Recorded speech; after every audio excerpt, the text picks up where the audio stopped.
ओ वैदिकी अमृत ध्यान साधना प्रभात सत्संग में आप सभी साधक साधिकाओं का, उपासक उपासिकाओं का हार्दिक स्वागत है। आइए पूर्व की भांति आज की ब्रह्म मुहूर्त में, आज की ब्रह्म बेला में ही हम उन महान प्रभु जगत पिता जगदीश्वर के, जगदाधिपति पार ब्रह्म परमेश्वर के अनंत गुणों को, उनकी कृपाओं को, उनकी अनुकंपाओं को अपने जीवन में और जगत में, शरीर में और संसार में देखने का प्रयास करें। भगवान हमारे अंदर है, भगवान हमारे बाहर है, भगवान हमारे जीवन में सब और सब प्रकार से ओतप्रोत है।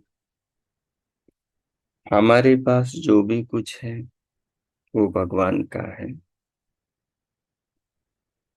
हम उस पर विचार करेंगे तो धीरे धीरे हमारी बुद्धि में ये भाव बनने लगेगा कि हम परमात्मा के साथ में ही हैं, कि हम परमात्मा के आश्रित ही हैं, कि हम परमात्मा से ही जी रहे हैं, कि हम परमात्मा से ही अन्न जल वायु फल सब्जियां सब कुछ संसार में हर प्रकार का पदार्थ वस्तुएं जीवन प्राप्त कर रहे हैं। तो भगवान से कोई भी दूर नहीं। हाँ, भगवान को कोई महसूस न करे, जैसे दिन भर धूप में रहे, प्रकाश में रहे, उजाले में रहे, फिर भी कोई धूप को अनुभव न करें, सूर्य को न देखें, उसे अनुभव न करें, उसके ऊपर उसके उपकारों के ऊपर भावना अपने भीतर न उठाए, तो इसमें व्यक्ति का दोष है, सूर्य का दोष नहीं है। सूर्य तो अपना काम कर ही रहा है। कोई रोज रात को सोए और निद्रा की महिमा को अनुभव न करें, निद्रा के महत्व को विचारे नहीं, तो ये उसकी अपनी समझ है, क्योंकि वो कुछ और सोच रहा है, वो किसी और दुनिया में डूबा हुआ है। रात में अनगिनत तारे आकाश में झिलमिलाते हैं, चंद्रमा चांदनी की वर्षा करता है। अगर कोई बाहर निकलकर उनको देखे, उनके बारे में सोचे, तो चंद्रमा की महिमा पर, उसके उपकारों पर उस मनुष्य के अंदर भावना उठेगी। हम जितने सृष्टि से जुड़ेंगे, हम उतने परमात्मा में प्रवेश करते चले जाएंगे। परमात्मा में प्रवेश यदि हमें करना है तो हमें संसार की सब चीजों से, जो चीजें हमारा पालन कर रही हैं, हमारा पोषण कर रही, हमारे जीवन को शक्ति और गति प्रदान कर रही हैं, जिन चीजों से हमें नेत्रों की ज्योति मिल रही है, श्रोत्रों की श्रवण शक्ति मिल रही है, उच्चारण की वाणी,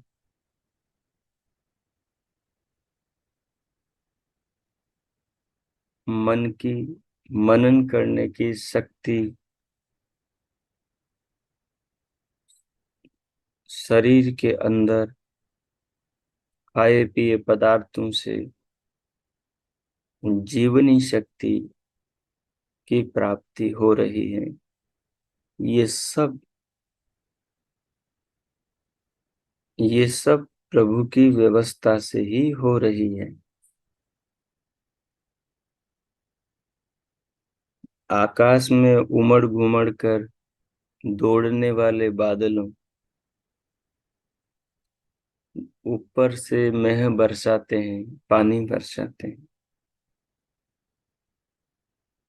अगर हम इनकी इस महान उपकार पर विचार करें तो हमारे अंदर सृष्टि के प्रति, सृष्टि के इन जड़ परमाणु से बने हुए पदार्थों से प्राणियों का कल्याण करने वाले उस भगवान, उस अगोचर महान सत्ता शक्ति के प्रति श्रद्धा का भाव उठेगा। फिर हम अन्याय को छोड़कर न्याय और नीति के मार्ग पर चलेंगे।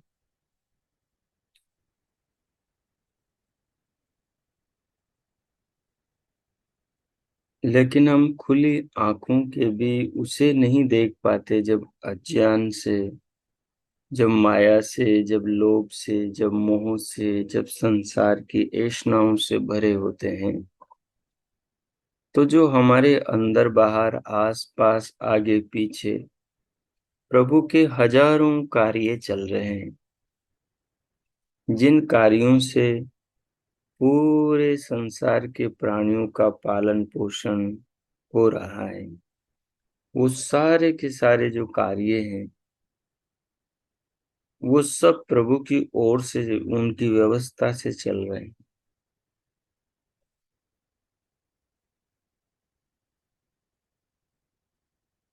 प्रभु की व्यवस्था से चल रहे हैं।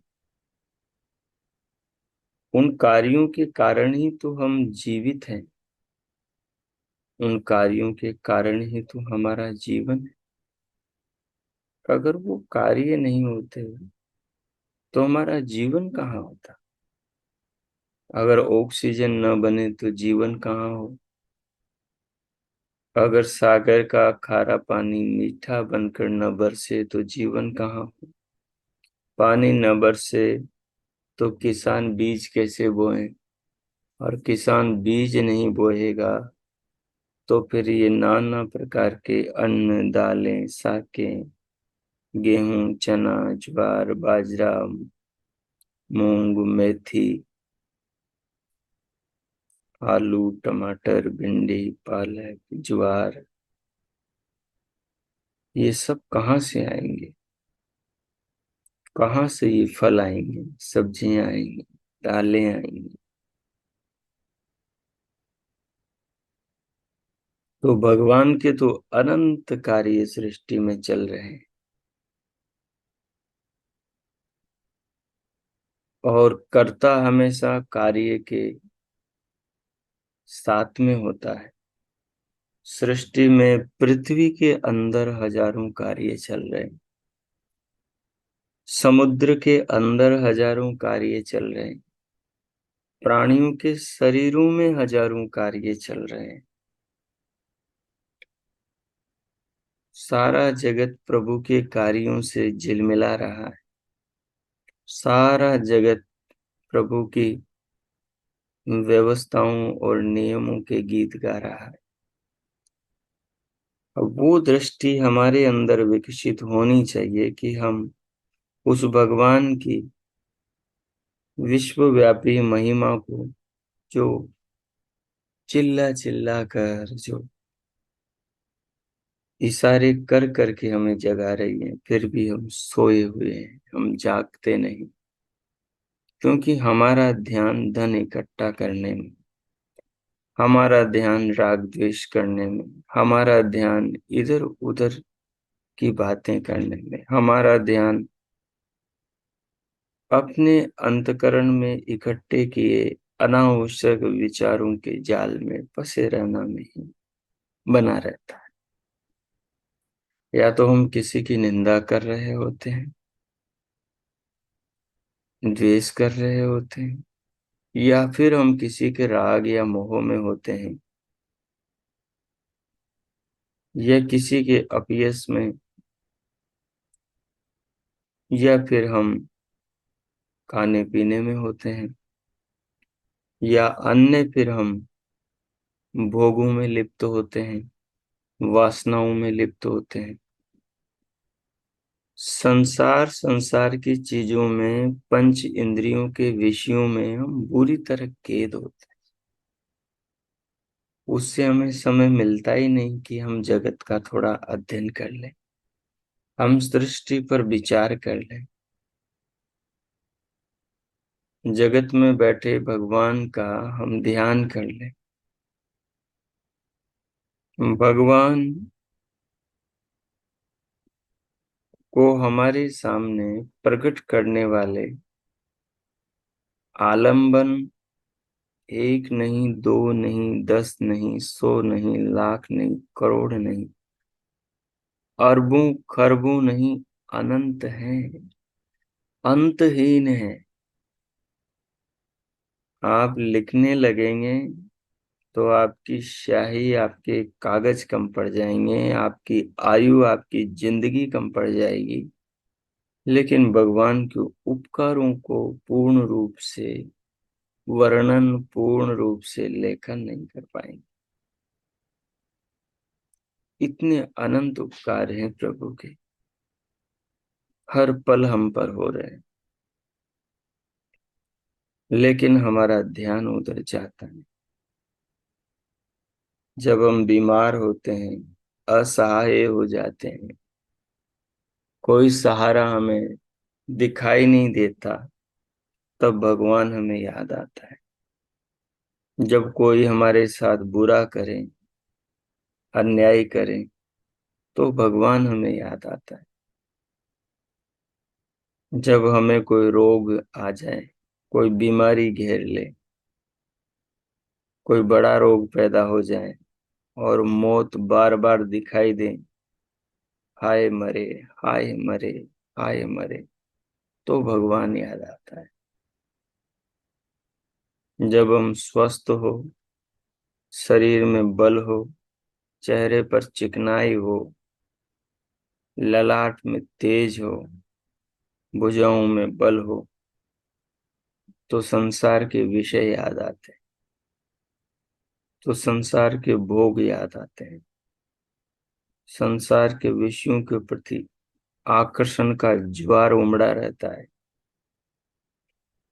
और आदमी इन विषयों में ही आसक्त होकर डूबा रहता। इसलिए भगवान नहीं देखते।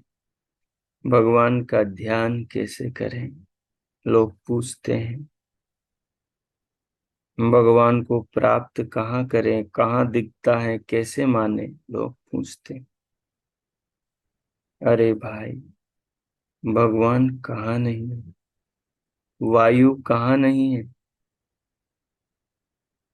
तुम भारत में रहो, राजस्थान चले जाओ, यूपी चले जाओ, मध्य प्रदेश चले जाओ, महाराष्ट्र चले जाओ, आंध्र प्रदेश चले जाओ, उत्तराखंड चले जाओ, पहाड़ों पे चले जाओ, समतल पर चले जाओ, गुफाओं में चले जाओ, कहीं पर भी चले जाओ, सब जगह वायु है। पूरी पृथ्वी को एक घेरा बना रखा है वायु ने। एक घेरा बनाकर पूरी पृथ्वी के सब प्राणियों को जीवन देती है वायु। आकाश में कितना भी ऊंची उड़ान पक्षी उड़ ले, लेकिन वहां भी उसकी जीवन की रक्षा करने वाला वायु विद्यमान है। दिख रहा है वायु? नहीं दिख रहा, लेकिन जीवन तो उसी न दिखने वाले वायु से चल रहा है ना, उसी से चल रहा है। फोन की तरंगे एक जगह से दूसरी जगह आ रही है, दिख रही है। कोई इनकार कर देगा कि मैंने कॉल किया और उसके पास गया नहीं, बीच में कोई तार जुड़ा हुआ है, कुछ भी तो नहीं। लेकिन यहाँ की आवाज वहां जा रही है तरंगों के सहारे, तो क्या तरंगों को नहीं मानोगे? तरंगों का रूप नहीं दिखाई देती, चर्म चक्षुओं से, आंखों से। भगवान का रूप नहीं, चेतना का रूप नहीं, चेतन अरूप होती है। चेतना में दिखाई देने वाला रूप नहीं होता, तो इसलिए वो दिखती नहीं। विश्व चेतना परमात्मा भी ऐसे ही है, वो भी रूप रहित हैं, दिखते नहीं, लेकिन न दिखते हुए सारे जगत में सर्वत्र विराजमान। मैं बोल रहा हूं, मुझे सुन रहे हैं। मैं मन में क्या सोच रहा हूं, मुझे जान रहे हैं, मेरे मन को। मेरी आत्मा में क्या भावना है, भगवान जान रहे हैं। आप क्या सुन रहे हैं, क्या सोच रहे हैं, क्या समझ रहे हैं, किस भाव में बैठे हैं, भगवान जान रहे हैं। भगवान हमें सुन रहे हैं। हम भगवान को जाने न जाने, हम उसे देखें न देखें, वो हमें देख रहा है। हम उसे देखें न देखें, वो हमें देख रहा है। हमें वही मिलेगा जो हम जीवन में करेंगे। भगवान को ध्यान में रखने से आदमी का मन विषय वासनाओं में भटकने से बच जाता है। आदमी छल कपट अन्याय अनीति से बच जाता है। आदमी संसार में फैले पाप अपराधों में गिरने से बच जाता है। जो भगवान को जितना स्मरण करेगा, उसकी चेतना और उसका मस्तिष्क भगवान से उतना जुड़ा रहेगा। क्योंकि जो चीज हमारे आसपास हो और निरंतर हम पर अनेक प्रकारों से कृपा कर रही हो, उस पर हमें प्रेम आएगा। छोटा सा एक बच्चा देखो कि माँ से कितना प्रेम करता है। माँ नहलाती है, वो इधर उधर हाथ पांव मारता है, नहीं नहाता है, उछलता कूदता है तो दो चांटे लगाती है। फिर वो रोता है, चिल्लाता है, रूठ जाता है, मुंह फुला लेता है, बात नहीं करता है। लेकिन फिर क्या उसके नाराज हो जाने से माँ दूध नहीं पिलाती? उसके लिए कपड़े नहीं धोती है? उसके लिए भोजन और मिष्ठान नहीं बनाती है? उसके लिए घर में झाड़ू पोछा नहीं करती? उसके सोने बैठने की जगह नहीं बुआरती, सुधारती? सारे काम माँ नाराज हुए बच्चे के लिए करती। नाराज हुए बच्चे के लिए पिता बाहर जाता है, दिन भर खेत में हल चलाता है, पशुओं के पीछे दौड़ता है, ईंट पत्थर फोड़ता है, मजदूरी करता है, व्यापार व्यवसाय करता है, पढ़ता पढ़ाता देश की रक्षा करता है। सब वर्ण अपने अपने काम करते हैं, अपने बच्चों के लिए बड़ी धूप में खड़े होते हैं, दिन भर कठिन कठोर अधिकतम परिश्रम करते हैं। बच्चा भले नाराज हो, फिर भी करते हैं। उसको क्या चाहिए, उसकी पढ़ाई लिखाई का इंतजाम करते हैं, उसके कपड़े लत्ते का इंतजाम करते हैं, उसके लिए साधन कार मोटरसाइकिल का इंतजाम करते हैं, उसको रोज पॉकेट मनी कुछ पैसा देते हैं जिससे वो अपनी साइकिल मोटरसाइकिल चला सकें, अपनी जरूरतें पूरी कर सकें। अगर परमात्मा को देखना है, परमात्मा को अगर समझना है, तो वो पिता के कार्यों के द्वारा बच्चा समझ सकता है। जो संसार में पिता भूमिका निभा रहा है, ठीक उसी प्रकार जीवन की रक्षा के लिए आंतरिक और बाह्य रूप से परमात्मा अपनी भूमिका प्राणियों के जीवन की रक्षा में निभा रहा है। अगर माँ बच्चे को पैदा करती हैं, दूध पिलाती हैं, उसको डांटते फटकारती भी हैं, रूठ भी जाती हैं, उसको नाराज भी करती हैं, लेकिन अंदर से बहुत प्यार करती, अंदर से अनंत प्रेम करती। बच्चा रूठ जाता, नाराज हो जाता है, गुस्सा करता, मुंह फुला लेता है, लेकिन फिर वापस लौटकर माँ के ही पास चला आता है। हम परमात्मा से कितने भी नाराज हो जाएं, हम परमात्मा से कितने भी दूर रहें, लेकिन परमात्मा की कृपा के बिना हम एक पल नहीं जी सकते। वो नाराज नहीं होता। बच्चे नाराज हो जाते हैं, माँ बाप नाराज नहीं होते। नाराज हो जाते हैं, बाहर नाराजगी दिखाते हैं, भीतर नाराज नहीं होते।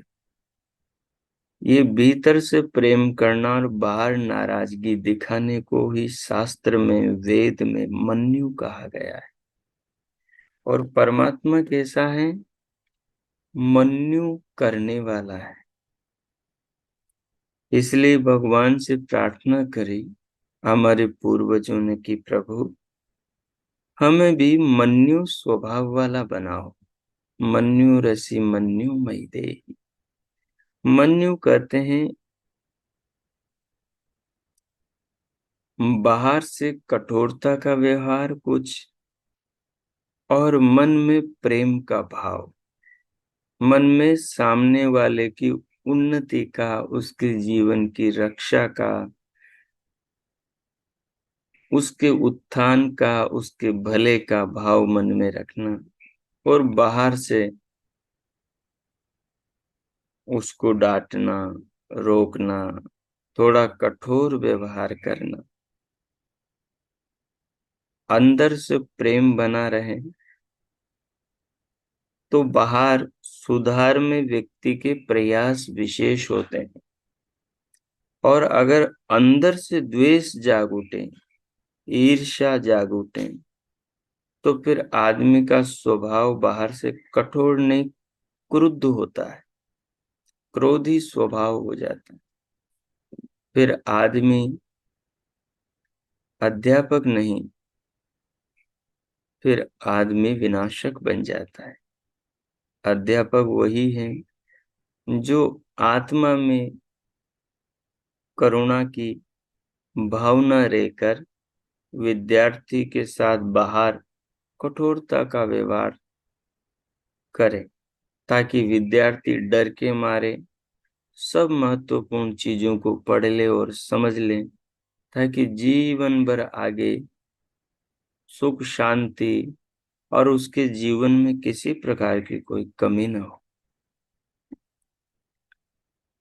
परमात्मा भी हमें डराते हैं। परमात्मा हमें डराते हैं। परमात्मा के जब ज्ञान, वेद को हम पढ़ते हैं तो उसमें परमात्मा हमें डराते हैं। असूर्या नाम ते लोका अंधेन तमसावृता तांस्ते प्रेत्या विगच्छन्ति एके चात्मानुजन। ऐसे डराते हैं परमात्मा कि तुम यदि मेरे निर्देश के अनुसार कर्म नहीं करोगे और मनमाने ढंग से उच्छृंखल होकर उटपटांग मर्यादाओं का उल्लंघन करके उदंड बनकर दूसरे प्राणियों को कष्ट देते हुए दूसरों के सुख शांति के अवसरों को हड़पने हुए जीवन जियोगे तो मैं तुम्हें कठोर दंड दूंगा। असूर्या नाम तेलो का।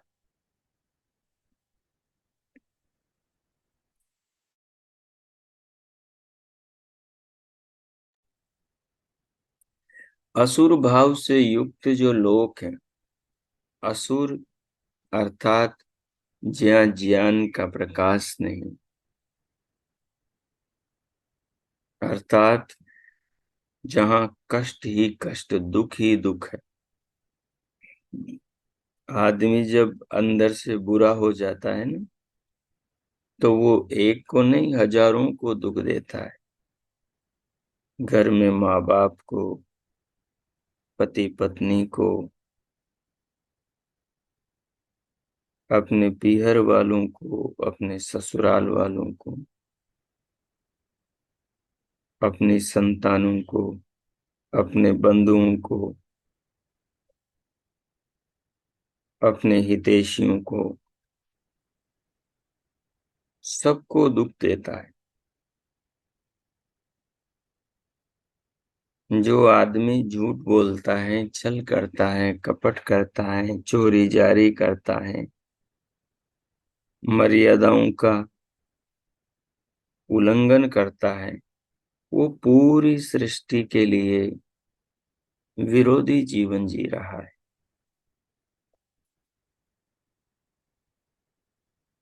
फूल उससे नाराज हैं, सूर्य उससे नाराज हैं, चंद्रमा उससे नाराज है, औषधियां उससे नाराज हैं, फल सब्जियां उससे नाराज हैं, प्राण उससे नाराज हैं, सारा संसार, परमात्मा की सब शक्तियां उससे नाराज है, क्योंकि वो सारे शक्तियों के विरुद्ध जा रहा है।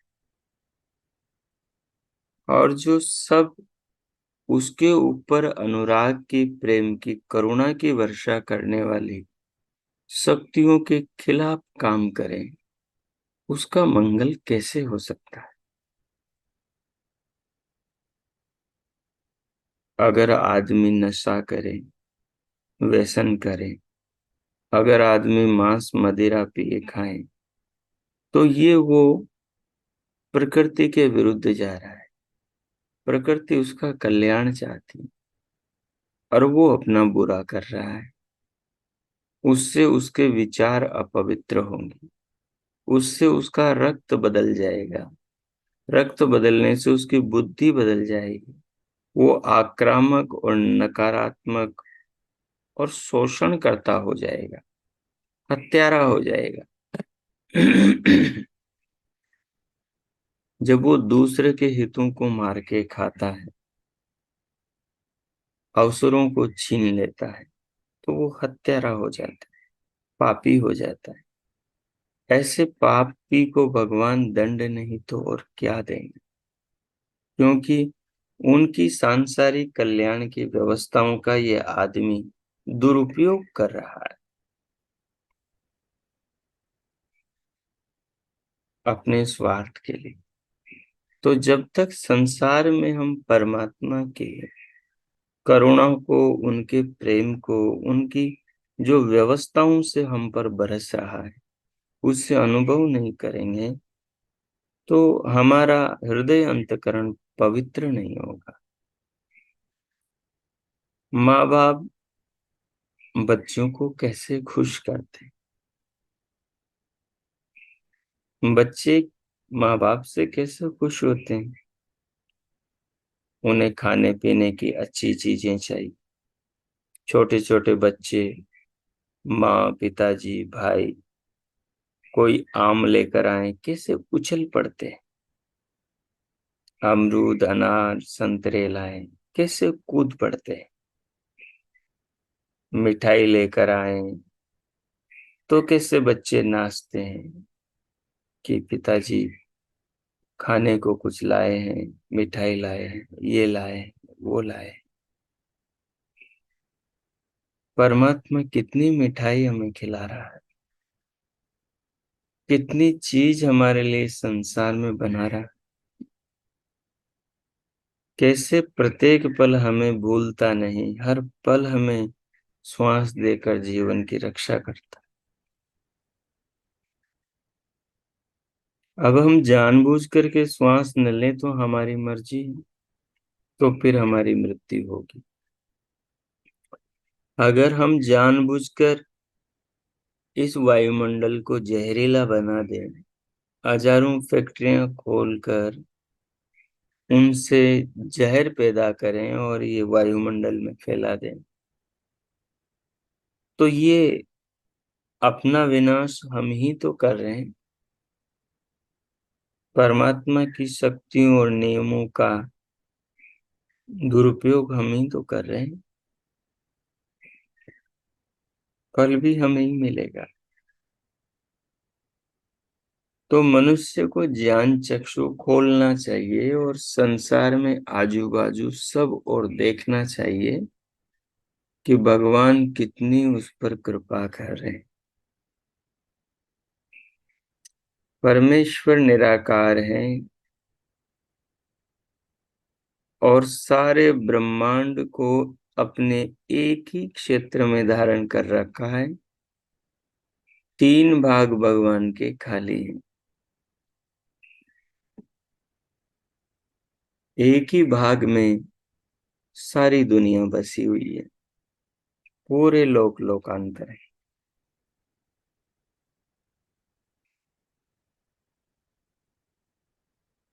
इस एक भाग में हम कहीं पर भी रहे, हम पृथ्वी पर रहें, हम चंद्रमा पर चले जाएं, हम पृथ्वी के निचले भाग में चले जाएं, आजू बाजू के पश्चिम पूरब दक्षिण उत्तर में चले जाएं,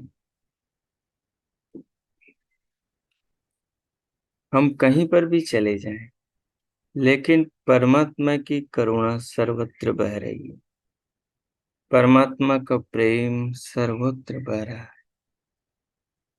परमात्मा की दया सर्वत्र बह रही है। हम भगवान की दया के साथ में ही तो जीवन है जी रहे हैं। हम उसकी करुणा के साथ ही तो जीवन जी रहे हैं। हम उसके वात्सल्य में ही तो जीवन जी रहे हैं।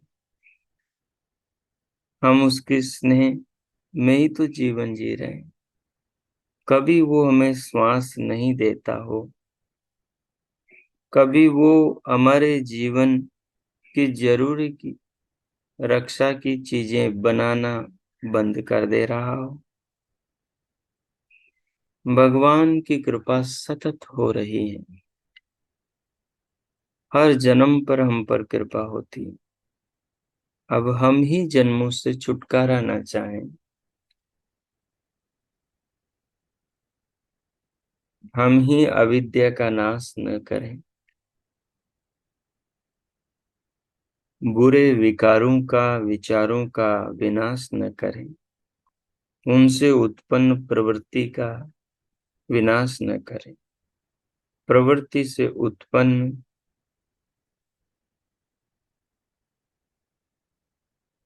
कर्माशय का जन्म का निरोध न करें, तो फिर हमें संसार में सुखी दुखी होने से कौन बचा सकता है। माँ बाप कहें बच्चे इस मार्ग पर मत जाना, हम इस मार्ग से पहले गुजर चुके हैं, इसलिए ऐसा मत करना। अगर बच्चा माँ बाप की न मानकर फिर जानबूझकर उसी मार्ग पर जाए, तो इसमें दोष किसका है, माँ बाप का के बच्चे का।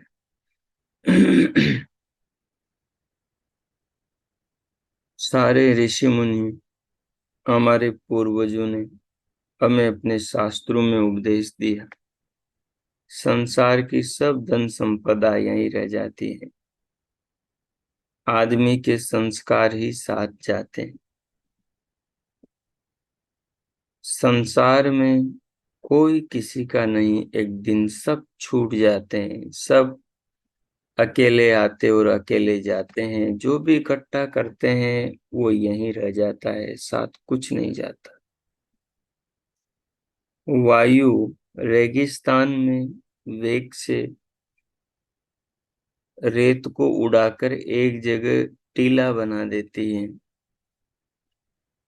बड़ा टीला बना देती है। और वही वायु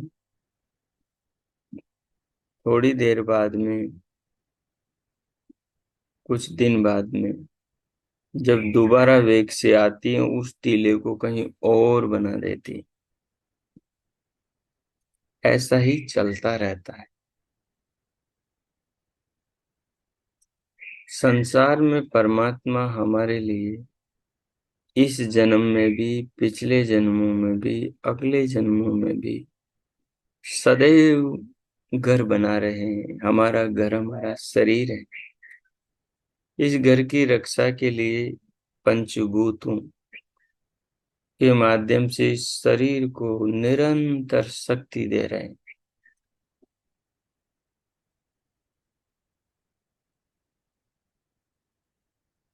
तो इस प्रकार से भगवान को संसार में सब और ओतप्रोत अपनी हजारों अनंत प्रकार से रक्षा करते हुए ज्ञान चक्षु से चिंतन करें, ज्ञान चक्षु से संसार में, अपने जीवन में भगवान को देखने का प्रयास करें।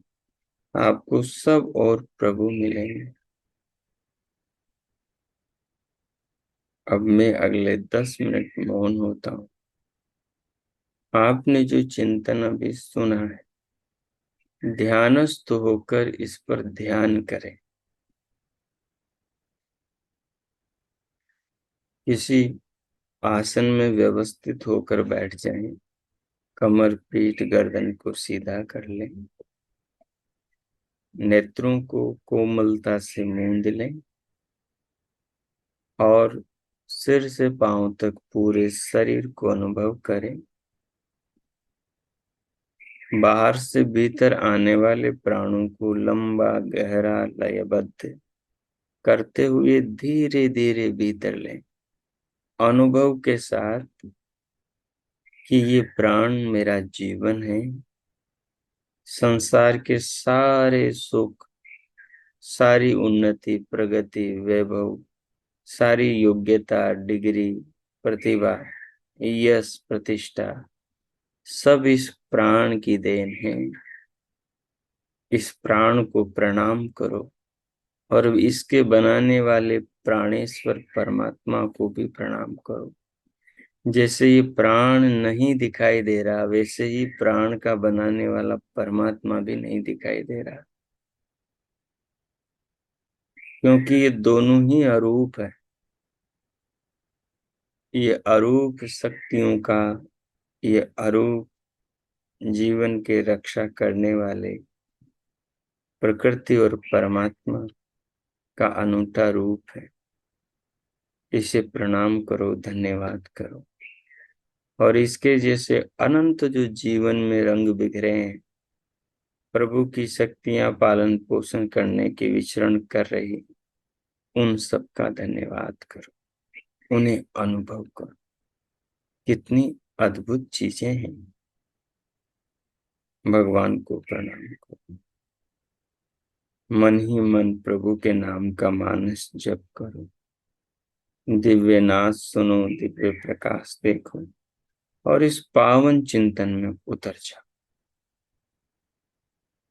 श्वास को, प्राण को लेते रहें, छोड़ते रहें, बीच बीच रोकते रहें। जैसी शरीर की जरूरत है उस हिसाब से प्राणायाम करते रहें और साथ में चिंतन करें, ध्यानमय चिंतन।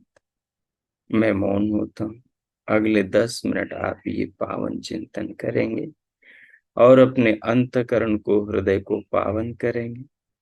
प्रभु इसी रीति से जब साधक निरंतर कुछ वर्ष तक चलता रहता है, 10-15 वर्ष, तो उसके अंदर ऐसी दिव्यता आती है कि जन्म जन्मांतर के संस्कार तो दब जाते हैं, उनका तो धीरे धीरे निवारण होता रहता है और नए अध्यात्म के ऐसे सद ज्ञान के संस्कार उसके अंतकरण में ऐसे भर जाते हैं कि वो व्यक्ति जीवन को प्रेरणादायी बनाता है दूसरों के लिए। सो आप चिंतन में उतरें और मैं मौन होता हूँ। ओ कीच।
हो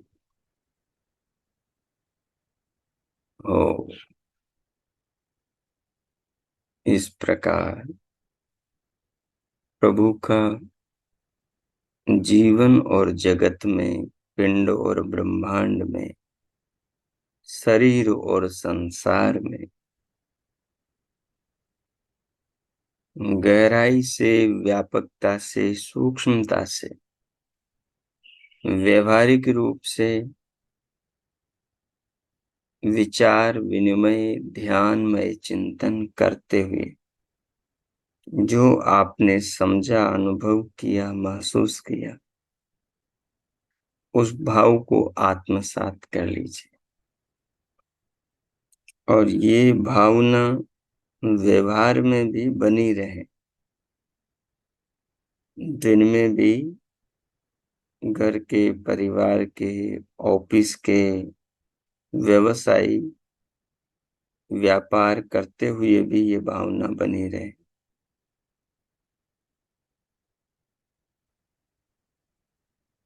कि भगवान हमें देख रहा है, सुन रहा है, जान रहा है, अनुभव कर रहा है। हमारे लिए संसार में सब और अनंत कल्याण के द्वार खोले बैठा है।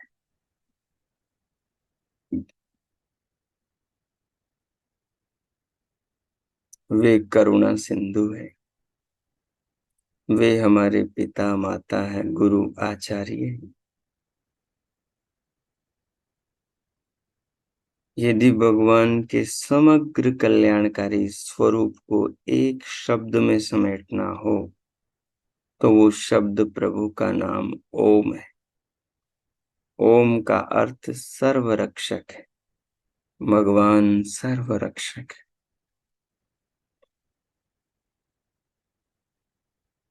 जो भी आपने ध्यान किया,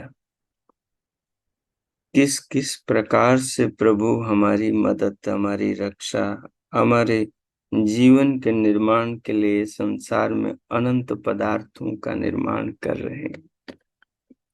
आप एक एक चीज पर सोचते जाएंगे, आपकी डायरी भर जाएगी। तो जब ऐसा करते जाएंगे, बार बार करेंगे, तो फिर चित्त पर संस्कार पड़ेंगे मन में, और वही संस्कार जितने बढ़ेंगे उतना ही प्रभु से ओतप्रोत भक्त अपने आप को अनुभव करने लगता है और जीवन के अंदर आध्यात्मिक ज्ञान की, आनंद की, सुख शांति की, प्रेम भाव की, प्राणियों के प्रति सौहार्द और विश्व के कल्याण की, मंगल की एक भीतर अमृत धारा बहने लगती है।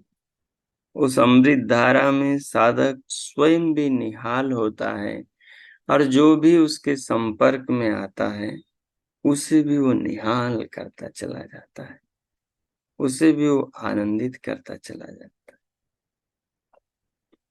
इसलिए हमें चाहिए कि हम भगवान की महिमा को जीवन में अनुभव करें, भगवान के उपकारों को अनुभव करें और इस मानव जीवन को महान बनाएं। इसमें गंध दुर्गंध, इसमें तमाम प्रकार के विकारों को पैदा करके इसको दुर्गंधित न करें, इसको सुगंधित बनाएं, इसको महकाएं। जीवन मानव का अनमोल है, 84 लाख योनियों में सर्वश्रेष्ठ सर्वोत्तम है। इस जीवन को वैसा ही हम बनाएं, आनंद से परिपूर्ण करें। प्रभु हमारे अंदर बाहर है, उनको अनुभव करें। वे निराकार हैं, वायु की तरह जीवन में हमारे अंदर बाहर सर्वत्र समाते हुए हमारी रक्षा कर रहे हैं। अनंत पदार्थों का निर्माण प्रत्येक पल हमारे लिए कर रहे हैं। जब हमें ध्यान भी नहीं होता कि वो हमारे लिए क्या कर रहे हैं, तब भी वो हमारे लिए कर रहे होते। जैसे हमें ध्यान भी नहीं होता फिर भी पिताजी हमारे लिए व्यवसाय कर रहे हैं, मेहनत कर रहे हैं, खेत में हल चला रहे हैं, मजदूरी कर रहे हैं। माँ पूरे घर को झाड़ बुहार रही है, नाना चीजें बना रही हैं, स्वेटर बुन रही हैं, मसाले कूट रही हैं, धान फटकार रही हैं, घर की चीजों को झाड़ बुहार कर साफ कर रही हैं, घर के हजारों काम माँ कर रही है, बाहर पिताजी धन कमा कर ला रहे हैं। तो बच्चे को पता नहीं, वो स्कूल में मौज में है, पढ़ रहा है, उछल कूद कर रहा है, मित्रों के साथ खेल रहा है, मौज कर रहे हैं बच्चे। लेकिन माता पिता उन्हीं के निर्माण के लिए दिन रात लगाए रहते हैं। उनके मन में यही भाव रहता है, हमारे बच्चे ऐसे बनेंगे, हमारे बच्चे ऐसे बनेंगे, वो जगत में अपना ऊंचा नाम करेंगे, हमारा नाम रोशन करेंगे, हमारे आदर्श पुत्र पुत्री बनेंगे, अपने जीवन को गौरवान्वित करेंगे, हमारी शिक्षाओं पर, हमारे मूल्यों पर, हमारे आदर्शों पर, हमारी परंपराओं पर चलकर हमारे कुल को यशस्वी बनाएंगे, हमारे कुल के गौरव को बढ़ाएंगे।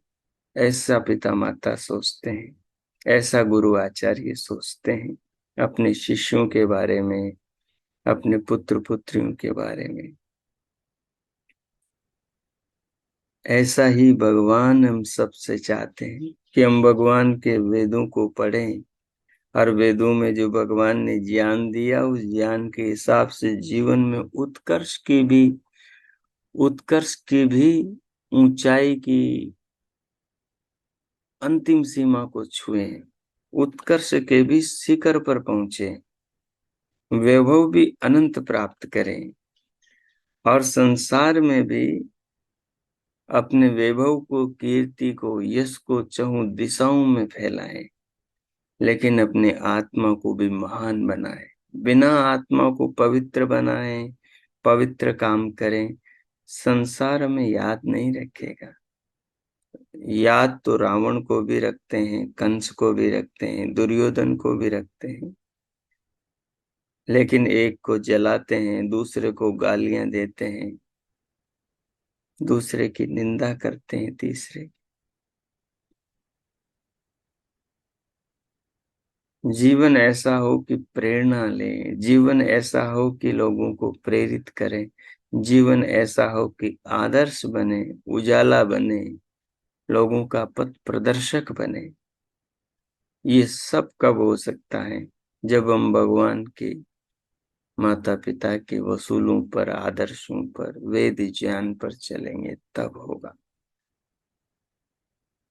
हमारी रक्षा के लिए रात दिन प्रभु की अनंत शक्तियां सृष्टि में काम कर रही है, जो हमारी सब ओर से रक्षा कर रही है। बस हमें उनके आदेशों का पालन करना चाहिए, ताकि हमारे शरीर में विकार पैदा न हो। एक तो मानसिक विकार, एक शारीरिक विकार, यही मनुष्य के सब दुखों के प्रमुख कारण है। मानसिक विकार तो काम, क्रोध, लोभ, मोह, ईर्ष्या, द्वेष, छल, कपट, तमाम प्रकार के दुर्गुण हैं। और शारीरिक विकार उल्टा सुल्टा कुछ भी खा लेना, पी लेना बेसमय, जो शरीर के लिए ठीक न हो, स्वाद और जीभ के स्वाद के कारण खा लेना, जिससे शरीर का वात पित्त कफ बिगड़ जाए, उससे शरीर का रक्त दूषित हो जाए, और सारे शरीर में नाना रोग पैदा हो जाए, और जीवन नरक बन जाए। तो एक तो शरीर में विकार पैदा न होने दें, ऋतु के अनुसार हित भूख खाएं, मित भूख बने और ऋत भूख बने। हित भूख यानी हितकारी ही खाएं, अहितकारी अन्न न खाएं, मांस मदिरा का सेवन न करें, अंडा मांस मछली इन प्राणियों की जीव हत्या न करें अपने स्वाद के लिए, अन्य पशुओं को न मारें। तो इस प्रकार से अपने जीवन को पावन बनाएं। जो हितकारी अन्न है वो खाएं, वो भी मित भूख, अल्प मात्रा में, जरूरत से ज्यादा नहीं, पशु की तरह नहीं। हमारे पास सब है, समय से खाएं, जरूरत से थोड़ा कम खाएं। और कहा ऋतु के अनुसार खाएं। तो इस प्रकार से हम दुरितानि पराशुभ यद भद्रम तन्नाशुभ, यो ईश्वर का आदेश है वेद मंत्र में, बुराई को छोड़ो और अच्छाई के मार्ग पर चलो। तो एक तो हम शरीर को स्वस्थ रखें, दूसरा हम अपने मन को शुद्ध रखें, ताकि मन के विकार हमारे मानसिक जीवन को खराब न करें, हमारे सामाजिक जीवन को खराब न करें, हमें तनाव से, हमें डिप्रेशन से, और हमें अवसाद से, और हमें क्रोध से, काम से, राग द्वेष से कलंकित और कुपित और दूषित न करें। और दूसरा, खाने पीने में जो असंयम होता है, वो असंयम हमें नाना रोगों का भोगी, नाना रोगों से ग्रस्त न करें और जीवन को नरक न बनाए। इस प्रकार हम जागरूक रहते हुए भगवान के ज्ञान को जीवन में धारण करके जीवन को जिए और आदर्श बने। जैसे माँ बाप अपने बच्चे को चमकता हुआ सितारा बनाना चाहते हैं, ऐसे भगवान हमें संसार में ऋषि मुनि बनाना चाहते हैं, ऋषि ऋषिकाएं बनाना चाहते हैं, हमें महापुरुष, दिव्यात्मा, महान आत्मा बनाना चाहते हैं, हमें हमारे व्यक्तित्व को गौरवशाली करना चाहते हैं।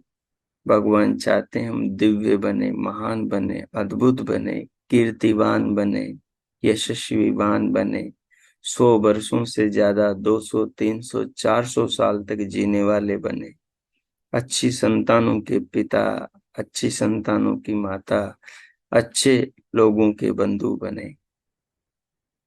इस प्रकार हम जीवन को महान बनाएं, जैसा वेद में भगवान कहते हैं वैसा बनाएं, समस्त दोषों से, बुराइयों से बचें। इस पावन भाव को, ध्यान में चिंतन को हृदय में धारण करते हुए अब हम भगवान के प्रति अपने हृदय में श्रद्धा और कृतज्ञता के भाव और उनके प्रति धन्यवाद के भाव अनुभव करें, भक्ति के भाव अनुभव करें और शांति पाठ करेंगे। इन भावनाओं को अपने व्यवहार में, अपने जीवन में, कार्यकलापों में उतारेंगे, जीवन इनके अनुसार बनाने का प्रयत्न करेंगे। यही क्रिया योग है, यही कर्म योग है। इसी से मुक्ति की, शक्ति की, सुख शांति की और बंधनों से निवृत्ति की प्राप्ति होती है। यही कल्याण का, मंगल का, प्रभु प्राप्ति का, जन्म मरण से छुटकारे का मार्ग है। इस मार्ग पर चलें, इसका सम्मान करें और जीवन को अच्छा बनाएं। अब हम शांति पाठ करें।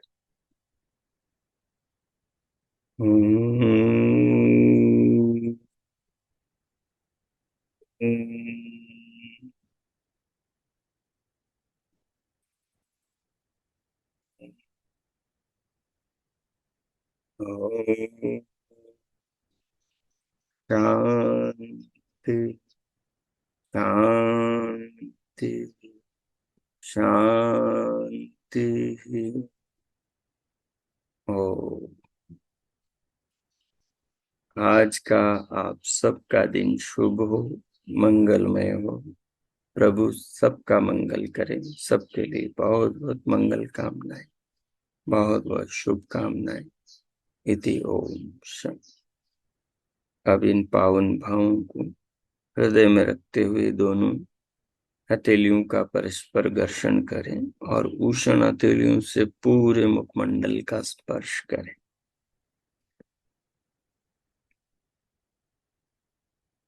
दो तीन बार स्पर्श करें और फिर उंगलियों के मध्य से पलकें खोलते हुए भीतर से बाहर स्क्रीन पर आ जाए।